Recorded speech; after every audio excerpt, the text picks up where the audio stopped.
Mark, you've been here for a couple of months now. How have your first few months here been? Oh, look, it's been really enjoyable first few months, all things considered, with COVID and the way the world and the UK in particular has been to sort of to come into a new job. And although we've probably been really underwhelmed without victories on the field or lack of victories on the field, the way that I've been embraced into the environment and the attitude of the players around myself coming in and the area that I've been working on has been brilliant. So I couldn't ask any more in that respect. So just looking forward now to moving on and getting a good strong end to the season, the last 3 games, and then hopefully taking that momentum into next season. And talk about the players and the attitude. What's it been like to work with them? Yeah, they've been really, really good. Really open to new ideas and new learning. And I think you've seen some real positive performances around certain areas of our game that I've tried to focus on. Certainly tried to keep things pretty generic and basic.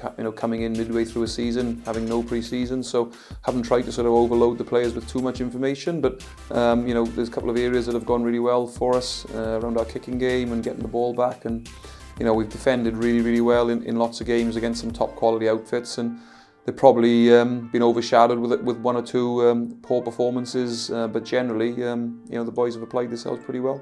Working for the Crusaders, obviously one of the best clubs in the world, that must have been a good opportunity. And what did you learn with those guys?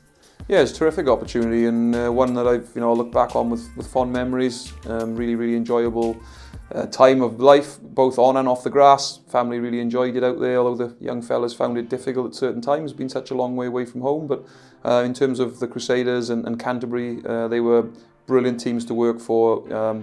Very, very humble teams, considering the amount of success they've had over time, and they were really open to my input, and I learned an awful lot as well. Working with those players and coaches. So yeah, it's been very beneficial to me, and we're still in contact now, which is great. So looking forward to catching up with them in the not too distant future, hopefully, either side of the world.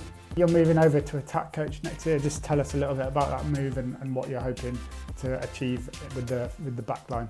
Yeah, obviously, first and foremost, with Matt leaving, obviously there was a vacancy there for a new coach, and looking at all the candidates that came in through the process, JT felt that bringing in our defence coach in Bell was the best move for the organisation, and obviously shifting me over into that attack role, which I'm pretty familiar with. It's probably where I've spent the majority of my time as a coach, and certainly with Wales and with the Canterbury and with Scarlets predominantly. So it's an area that I'm really passionate about. I'm looking forward to bring in a few fresh ideas to the coaching group and to the playing group, and building on what's been some good work from the coaches that have been here in the past.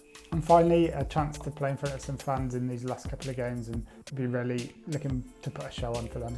Yeah, 100%. Obviously it's rugby is an emotional sport at the best of times, and you feed a lot off the crowd, and I probably feel teams like Worcester in particular have probably used the crowd more than perhaps other teams do. It's the 16th man, and we haven't had that available to us either home or away. So we're really keen to see if that little stimulus can help us this week and push us on to getting over the line. And we've had some tight games, as I mentioned before, just 7, 8, 9 defeats, beg your pardon, that could have been victories because one-score games, and we're hoping that maybe the crowd might be the difference this week in getting us over the line. But we know that Leicester, tough nut to crack, and we'll need to make sure that we bring our A game.